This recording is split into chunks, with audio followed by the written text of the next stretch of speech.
Indian Contract Act, Unit 2. It is in continuation of Unit 1 only. It deals with general contracts only. In continuation of Unit 1 only, Unit 2 moves further, forward, and Chapter 7, it deals with performance of contract. Today we will try to understand a new concept, a new topic. What is standard of performance?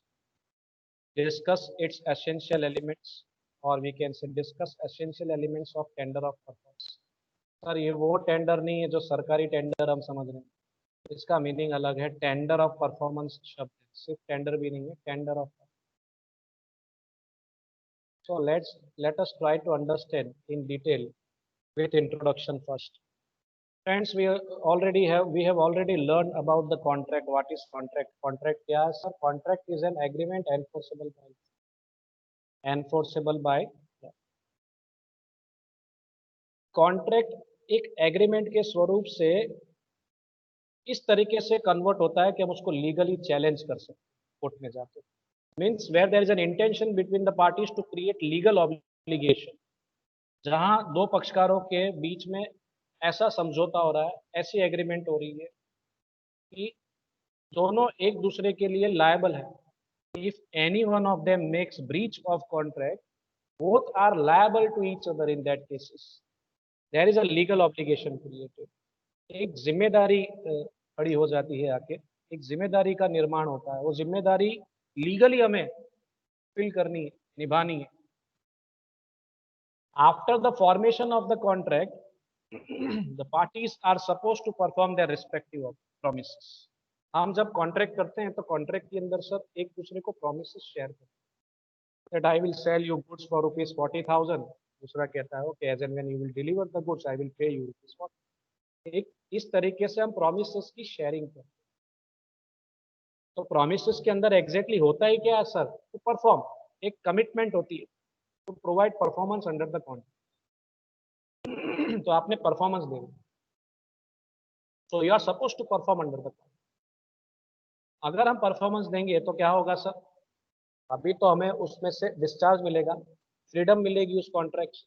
We will get free from the contract. तो sir आप detail में ये समझने की कोशिश करेंगे what is exactly performance of contract. By chance कुछ short question में आपको कहीं पूछ लिया जाए तो आपको आंसर पता होना चाहिए. परफॉर्मेंस ऑफ कॉन्ट्रैक्ट क्या होता है? Sir the performance of contract refers to fulfilment of legal obligation by the parties established. दोनों पक्षकार ने जो वादा किया एक दूसरे के साथ वो निभाना है. whatever obligations, whatever responsibility, whatever the promises are shared between the parties must be fulfilled, must be satisfied. जो वादा किया है दोनों पक्षकारों ने एक दूसरे को, वो निभाना है. अगर किसी भी एक ने वादा नहीं निभाया, means if the person creates breach of contract, what will happen? Then there is a breach of contract between the parties and one person will take legal action on the another person for the recovery of damages. ऐसी situation. लेकिन दोनों पक्षकारों ने जो promise किया वो निभा दे तो when the parties to the contract perform the respective obligation, contract comes to an end. दोनों ने जो वचन दिया था पूरा किया, जो वादा किया निभाया. सर अब तू अपने रास्ते, मैं अपने रास्ते, फ्यूचर में कभी मत मिलना खुदा के वास्ते. वैसी situation. Both the parties get discharge from the contract. दोनों को कॉन्ट्रैक्ट में से छुटकारा मिल जाता है, फ्रीडम मिल जाता है. Both are now free from the future liability also. जो कमिटमेंट किया था वो मैंने पूरा किया है, जो वादा मैंने दिया था वो मैंने निभाया है. अगर ऐसा होता है तो I get discharge from the contract और मेरी फ्यूचर की कोई लायबिलिटी भी नहीं रही कि मैंने जो वचन दिया था मैंने निभा दिया. अब परफॉर्मेंस के दो प्रकार है. There are two types of performance. अब हम परफॉर्मेंस की बात करने वाले हैं. पूरा चैप्टर परफॉर्मेंस पे बेस्ड है. I love performance. परफॉर्मेंस पे बेस्ड है. परफॉर्मेंस के दो स्वरूप है. There are two types of performance. Either it may be actual performance और it may be attempted performance. Actual performance क्या है? नॉर्मली जो हम करते हैं रूटीन लाइफ में कॉन्ट्रैक्ट के अंदर, दैट इज एक्चुअल परफॉर्मेंस. लेकिन अब समझते हैं उसको एग्जैक्टली वो क्या है. The contract comes to an end when the parties to the contract perform exactly as agreed upon. Perform exactly as agreed upon under the contract is known as actual. जो भी वादा आपने किया है वही वादे को आप निभा रहे हो एग्जैक्टली उसमें कोई चेंजेस नहीं होने चाहिए, कोई वेरिएशन नहीं होना चाहिए। जो भी कमिटमेंट आपने किए, जो भी प्रॉमिस आपने दिया है वो परफॉर्म कर देना है उसी स्वरूप में एग्जैक्टली आपने performance. There should be no variations, no changes. Example लेते हैं, Amir Chand contracts to sell his book to Fakir Chand for ₹900। Amir Chand contracts to sell his book to Fakir Chand for ₹900। Amir Chand delivers the book and Fakir Chand makes the payment. Contract is discharged by actual performance of both the parties. Amir Chand जो है वो अपनी एक book बेचना चाह रहा है फकीर चंद को। फकीर चंद को कितने में बेचना चाह रहा है? 900 रुपए की ऑफर रखी है। आमिर चंद बुक की डिलीवरी दे देता है और फकीर चंद जैसे बुक की डिलीवरी मिलती है पेमेंट कर देता है। यानी दोनों पार्टीज ने जो प्रॉमिस किए थे एक दूसरे को फुलफिल कर दिए। यस सर, एग्जैक्टली उसी तरीके से। हाँ सर, जो बुक मांगी थी वही बुक थी और 900 रुपए की बात हुई थी, 900 रुपए पूरे दे। सर तो both the parties have perform their respective obligations. Exactly जैसा ही एग्री किया था वैसा ही परफॉर्मेंस दे दिया है सर। आप contract is discharge by actual performance. Both the parties, दोनों ने जो वादा किया था निभाया सर। तो दोनों को कॉन्ट्रैक्ट में से डिस्चार्ज मिल जाएगा, छुटकारा मिल जाएगा, फ्रीडम मिल जाएगी। Both the parties are now free from the future में कोई लायबिलिटी नहीं, कोई रिस्पॉन्सिबिलिटी नहीं है। सेकेंड प्रकार पे चलते, सेकेंड टाइप पे चलते।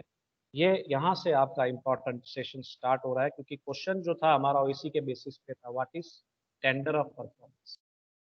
तो टेंडर क्या है वो समझते हैं। सरकारी टेंडर नहीं है, पहले तो माइंड में ये डाल दें। स्टूडेंट्स फिर गलत गलत लिखते हैं एग्जाम, ऐसा नहीं करते। What is tender to perform या टेंडर ऑफ परफॉर्मेंस? तीन नाम से जाना जाता है। अटेम्प्टेड परफॉर्मेंस भी कहते हैं, टेंडर ऑफ परफॉर्मेंस भी कहते हैं, या ऑफर टू परफॉर्म भी कह सकते हैं। तो इन तीन स्वरूप में से कोई भी एक स्वरूप में आपको प्रश्न पूछा जा सकता है। हेडिंग याद रखना है। तीन नाम से जाना जाता है। Attempted performance, what is attempted performance ऐसे भी पूछ ले या ऐसे पूछे। What is tender of performance, यहाँ सिर्फ टेंडर पूछे। यहाँ आपको तीसरा स्वरूप है offer to perform. Offer to perform करके पूछ ले तो आप मिस्टेक कर दोगे अंदर लिखने में। ऑफर आ गया तो आप यूनिट 1 में चले जाएंगे और ऑफर का पूरा डिटेल दे देंगे। ये वो ऑफर नहीं है, यहाँ ऑफर टू परफॉर्म की बात है। वो डिफरेंट है, ये डिफरेंट, थोड़ा फर्क है। तो आपको ध्यान रखना है क्या क्वेश्चन पूछा गया है, कैसे क्वेश्चन पूछा गया। जैसे ओपनिंग सेशन में मैंने आपसे पूछा था, who can perform, who can contract, both are different questions. चलिए इसको समझते हैं। अटेम्प्टेड परफॉर्मेंस क्या है, पहले सिंपल वर्ड्स में समझने की कोशिश। When a party who is bound to perform a promise, when a party who is bound to perform a promise under a contract is ready and willing to perform, तैयार है और performance देना चाहता है, उसकी इच्छा भी है। But the other party does not accept the performance, other person उसका एक्सेप्टेंस नहीं कर रहा है। फर्स्ट पर्सन जो परफॉर्म करने की कोशिश कर रहा है वो रेडी है, he is willing to perform, he is ready to perform whatever promises has been made, but the other person is not accepting his performance। तो यहाँ हम इस सिचुएशन को हम क्या रेफर करेंगे, क्या नाम देंगे? Attempted performance. फर्स्ट पर्सन ने attempted, first person has made attempted performance, not the other person. Other person is denying, refusing to accept the first person has tried to attempt. Second तरीके से अगर लिखना हो आपको सिंपल वर्ड्स में ऐसी situation को अगर आपको डिस्क्राइब करना हो तो कैसे? When the performance becomes due, when the performance becomes due, मान लीजिए 15 तारीख को परफॉर्मेंस देना था, 15 अगस्त को, तो तारीख ड्यू हो चुकी है, 15 आ चुकी है, 15 अगस्त ही है समय। The promiser offers to perform his obligation, 15 अगस्त को जो परफॉर्मेंस देना था उसी डेट को प्रॉमिसर ऑफर टू परफॉर्म कर रहा है, अपनी परफॉर्मेंस देने के लिए वो रेडी है। But the promisor refuses to accept the performance. Promisor is ready to perform, he is offering his performance, he is attempting his performance, but the other person means the second person means the promisee makes refusal to accept the performance. He refuses, मना कर देता है. 15th अगस्त को जो चीज delivery देनी थी, जो चीज की वो लेके गया promiser, he is trying to provide the delivery of the goods, but promisor denies, refuses to accept the performance. इसे क्या कहेंगे sir? This is known as attempted performance of. यहाँ अब पार्टीज आ गई है, यहाँ पहले फर्स्ट पर्सन सेकंड पर्सन कह रहे थे, यहाँ प्रॉमिसर आ गया. अटेम्प्टेड परफॉर्मेंस कर कौन रहा है sir? Promiser. He is trying to perform. ये सिंपल वर्ड्स में था. अब इंडियन कॉन्ट्रैक्ट एक्ट क्या कहता है वो थोड़ा समझ. डेफिनेशन ऑफ अटेम्प्टेड परफॉर्मेंस या टेंडर या ऑफर टू परफॉर्म, किसी भी स्वरूप में पूछा जाए आपने ये उसका आंसर लिखना. डिफाइन टेंडर पूछ ले तो यही आंसर लिखना. एक्सप्लेन अटेम्प्टेड परफॉर्मेंस पूछ ले तो ये लिखना. बहुत ही सरल है. जो अभी चर्चा की उसी की बात है, लेकिन अब थोड़ा एडिशन हो जाता है. रेमिडीज क्या अवेलेबल है प्रॉमिसर के बाद पास, वो समझने की कोशिश करेंगे. सेक्शन में उसकी बात है. Section 38 describes the definition of attempted performance, or you can say tender, where a promiser has made an offer of performance to the promisee. Where a promiser, that is the first person, has made an offer of performance the promisee, and the offer has not been accepted. Promiser performance देने के लिए ready है. He is providing the performance on a particular date, on a particular place, of a particular brand. सारी चीजों का वो ध्यान रख रहा है और परफॉर्मेंस देने की कोशिश कर रहा है, ऑफर कर रहा है, अटेम्प्ट कर रहा है. लेकिन the other person, the promisee, is not accepting his performance. The offer has not been accepted by promisee. Promisee मना कर देता है कि जो तू माल लाया है वापस लेके जा. I am not accept your, I will not accept your. Refuse कर देता है, रिजेक्ट कर देता है, डिनाई कर देता है, मना कर देता है. The promiser is not responsible for non performance. अब इसमें प्रॉमिसर की तो कोई गलती है नहीं. प्रॉमिसर को तो प्रॉमिसी ने जब कहा, जहां कहा, जैसे कहा, जो ब्रांड बोली, जो क्वालिटी बोली, जो क्वांटिटी बोली, सारी चीजों का ध्यान रख के उसने परफॉर्मेंस देने की कोशिश की. He had tried to attempt for performance. He has made an offer of performance, but the other person, promisee, denies the performance. आप माल लेके जा रहे हो, लेकिन सामने वाला अचानक से, आप जब माल लेके जाते हो तो बोल देता है तेरा माल चाहिए नहीं, वापस. आपकी कोई गलती हो और वो डिनाई कर रहा है तो you are in fault as a promiser. लेकिन आपकी कोई गलती नहीं है. जिस जगह बोला उस जगह लेके गए, जितनी क्वांटिटी में बोला वो क्वांटिटी में लेके गए, सारी टर्म्स का आपने ध्यान में रख के परफॉर्मेंस देने की कोशिश की. उसके बावजूद भी promisee, with any genuine reason, without any genuine reason, he rejects your goods, your performance. तो आपका कोई फॉल्ट नहीं है. As a promiser you are not in fault. आपकी कोई जिम्मेदारी अब बनती नहीं है. आपने अपना परफॉर्मेंस देने की कोशिश की, सामने वाले ने आपको असफल बना दिया रिजेक्ट करके. तो इसमें आपकी कोई गलती नहीं है. You get discharge from your contract as and when you attempt, you make an attempt to perform. आपने कोशिश की, वहीं आप डिस्चार्ज हो गए हो. सामने वाले ने भले एक्सेप्टेंस नहीं किया हो. You are free from your liabilities in future. अब आपके ऊपर वो केस भी नहीं कर पाएगा in future for non performance. For non performance you are now not at all liable as a promiser perform in future also. बल्कि आपको एक राइट मिलेगा. क्या राइट मिलेगा? Nor does he lose his right under the contract. आपको right मिलेगा इस rejection की वजह से, अगर आपको कोई नुकसान हुआ हो तो वो नुकसान आप क्लेम कर सकते हैं. You can claim for damages also as a compensation by taking legal action against the person who has made breach of contract. Breach of contract किसने किया? प्रॉमिसी ने किया है. तो promisor can file a case against promisee. Promisor को अधिकार मिल जाएगा कि मेरी कोई भी गलती नहीं थी, उसके बावजूद भी उसने ये कॉन्ट्रैक्ट ब्रीच किया, रिजेक्शन किया गुड्स का, कॉन्ट्रैक्ट का, तो he is liable for that. इस तरीके से आप केस करके अपनी रिकवरी भी कर सकते हैं. लेकिन आपको साबित करना पड़ेगा कि आपको नुकसान हुआ है.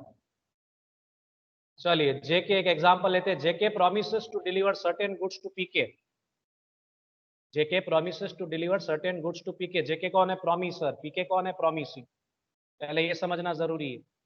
JK takes the goods to the appointed place जिस जगह बोला था उस जगह माल लेके जा रहा है, but PK refuses to take the delivery of the goods. PK मना कर देता है, तेरा माल चाहिए नहीं, वापस ले जा, विदाउट एनी जेन्यून रीजन, कोई जेन्यून रीजन भी नहीं दे रहा है। As per contract JK has done what he was required to do. Promiser ने जो करना चाहिए था उसने पूरी पूरी कोशिश की। सामने वाले को जो जगह बोला, जिस समय बोला, जितनी क्वांटिटी, जो ब्रांड बोली, वही चीज लेके गया।